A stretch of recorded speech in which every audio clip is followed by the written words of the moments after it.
Good morning. My name is David Lynch, and I'm the city manager for the city of Newton Falls, Ohio. This is the April 6th, 2020 edition of our regular morning briefing, which we'll be doing every day during the coronavirus crisis from about 7:30 in the morning till about 7:45 a.m. That start date is a little bit squishy, but somewhere between 7:30 and 7:45 we'll be doing this live morning briefing, which you can find on YouTube, Newton Falls Television, or on our Facebook page, or on Spectrum, channel 1023. Our April 6th edition is just to bring you up to date with reference to a number of things that you really need to be aware of as a citizen of Newton Falls. First thing I want to begin with is that in this time of crisis, I want to make sure that everybody has access to urgent emergency notifications that we in the city may be sending you. And that's why we established just a few months ago a program that was called the OnSolve Emergency System, or rather a better name, the Code Red system.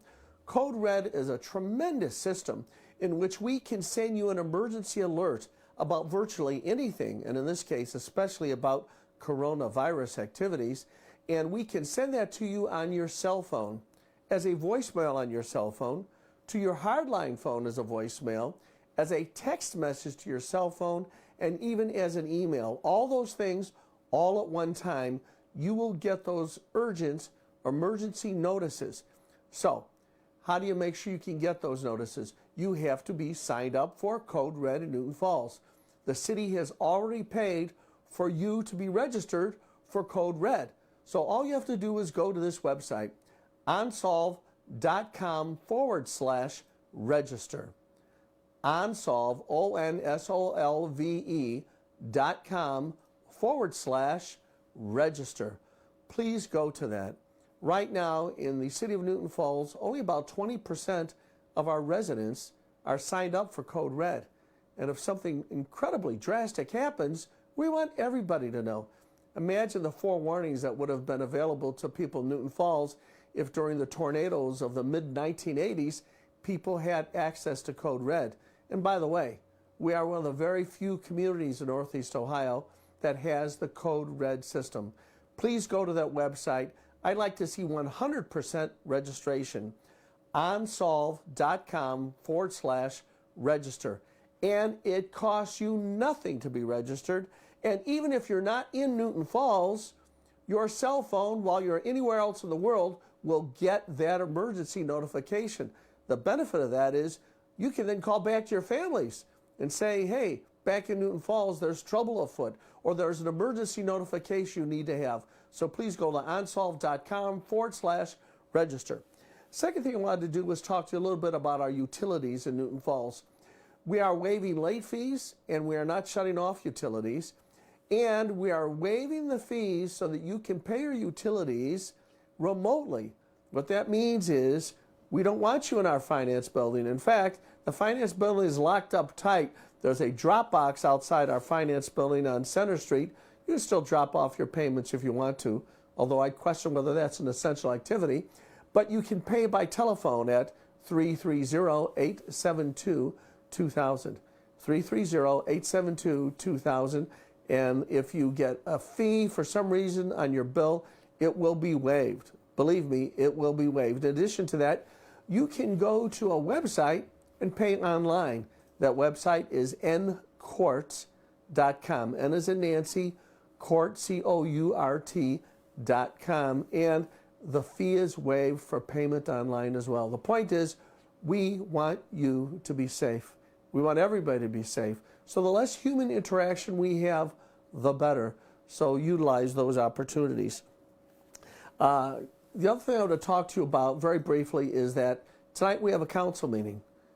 And a council meeting is the chance for our legislative body to conduct the affairs of government.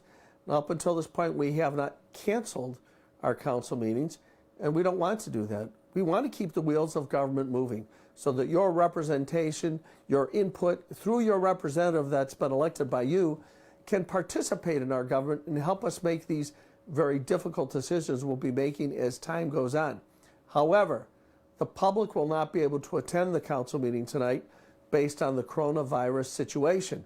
So how do you participate? It's pretty simple.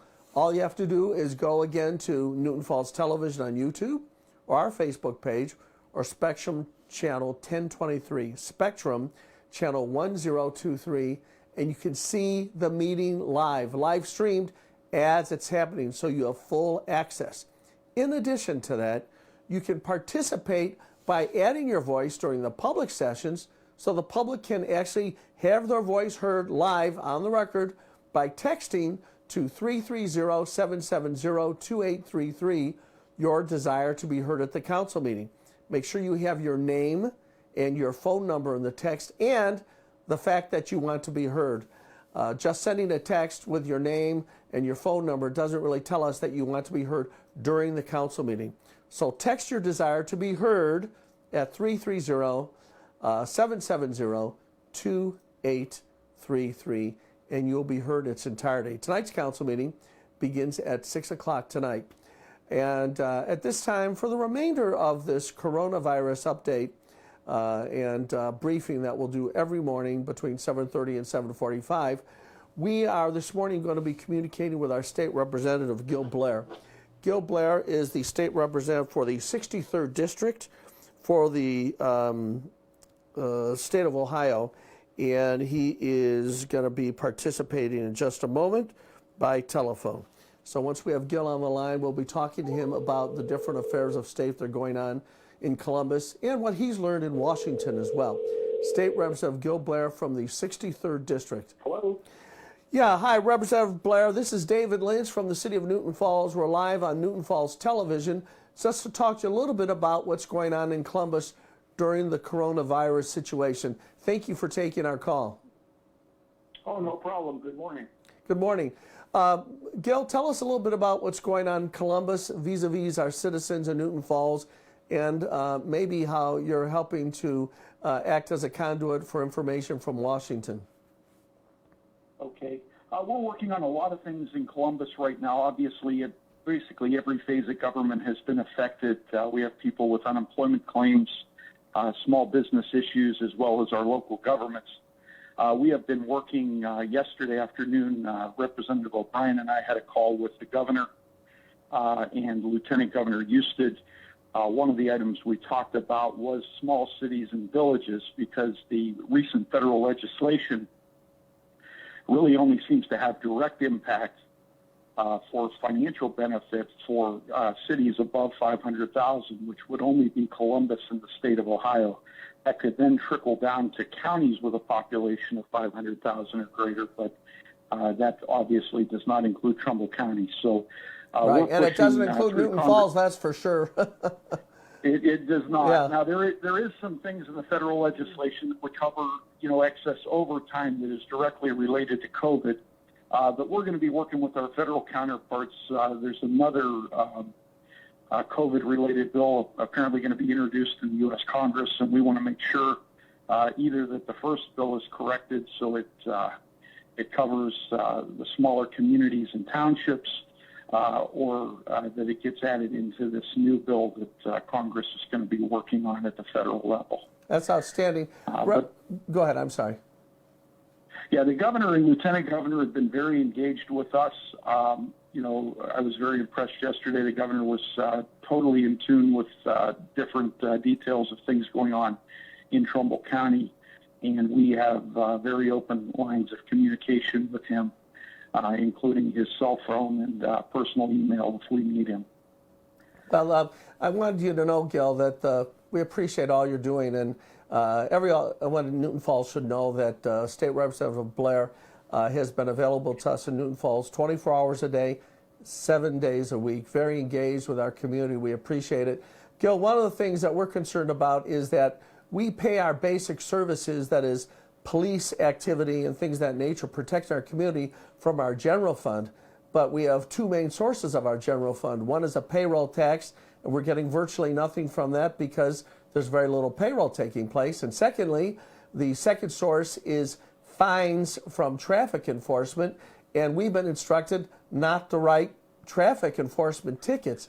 So by obeying the state and the federal government, we, to some extent, have been stripped of our ability to pay the main people we have on the front lines. And do you think the state and federal folks understand the urgency of addressing this revenue problem? Well, I know the governor does. I know that our local delegation does. Senator Sean O'Brien and Representative Michael O'Brien, who represent the Trumbull County delegation, we are all pushing on this. As we've also been in communication with the larger association that represents cities, small cities and villages, sure. And they have been in contact with Washington and the governor as well.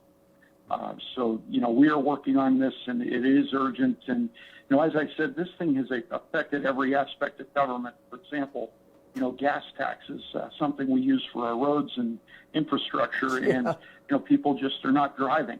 There's a lot of truck traffic transporting goods, but the average individual is not driving a lot because of the COVID situation. So there's a lot of issues that we're working on, but the issue of the funding and keeping our first responders number one on the job and compensated is at forefront. Sure. Gil, is there anything on the horizon that we should be keeping an eye out for, that you're hearing the drumbeat in Washington in terms of a new bill or anything else from the state that we can be looking forward to, at least as we keep an eye on things? Yeah, there's a few things. The new legislation, I think, is going to fill some holes, and I think it will also do some corrections on things that have been noticed in the past bill. Unfortunately, when they're putting legislation together fast, there are some things that don't get noticed until after the fact. And we've been in contact with Congressman Tim Ryan's office to talk about some of those issues. One thing for small businesses, the loans for small businesses should be up and running today. Some banks were taking applications on Friday. And, the thing I would urge is if any of the constituents are having issues with unemployment, with those small business loans, please have them call me. My office number is 614-466-3488. And my aide Addie is, working really hard to help people there. And my cell phone is 330-398-7700. And I would encourage people on any phase of this, if they're having an issue, to reach out to me, and we'll try to get them in touch with the right resources. Yeah, and, we want people to do that, Gil. It's important, and we do thank you so much for the fact that you have been all over this, really, Gil. It's I will tell you, as a municipal official, it's great comfort to know that I'm not put on a delay basis in terms of response. Gil, we're going to wrap up with our interview with you right now. Is there anything else that you want to tell the citizens of Newton Falls that are watching right now? Now, just please maintain your social distance, follow the guidelines, and stay safe. And I would tell you that your first responders are working very hard to make sure that everything is in place, as well as hospital officials, to be sure that we can take care of people if this should get worse. All right. Well, thanks again. Peace and wishes of good health to you and your family. Thank you so much. You also. Okay, thank you. Right, thank you. That was State Representative Gil Blair, and he really has been outstandingly on top of things. Even prior to this coronavirus activity, he's been a big help on a number of things throughout our community. Well, folks, that brings to a close our edition of the morning briefing from Newton Falls. We'll do this every morning, sometime around 7:30 in the morning and 45 a.m. in the morning, and we'll try to introduce new and helpful information. I want to remind you that the main source of information is the state of Ohio government, especially the Department of Health. So keep an eye on the governor's briefings in particular. The president will be having daily briefings toward the end of the day as well. This is our own local version, but we don't want there to be a conflict of information. So the main source of information is your state government. And remember, you can always contact the city manager's office with reference to any question that comes up, and that number is 330-872-0806. Although I do like to get things by way of email because it allows us to follow up more quickly. And the email address is davidmlynchnf@gmail.com. David M. Lynch, the letter N is in Nancy, the letter F is in Frank, gmail.com. So stay in touch with us. Also, enter yourself as a registered party for Code Red. As I mentioned before, go to onsolve.com/register. onsolve.com/register so you can get emergency notifications. You never know when you're going to need them. Last but certainly not least, I remind everybody, as I do in each one of these broadcasts, to stay in prayer. Turning to God is a pretty smart thing. People have been doing it ever since the days of the Bible, and God is ever present for us at all times. Thanks, everybody. Have a great day, and God bless America, and God bless the city of Newton Falls.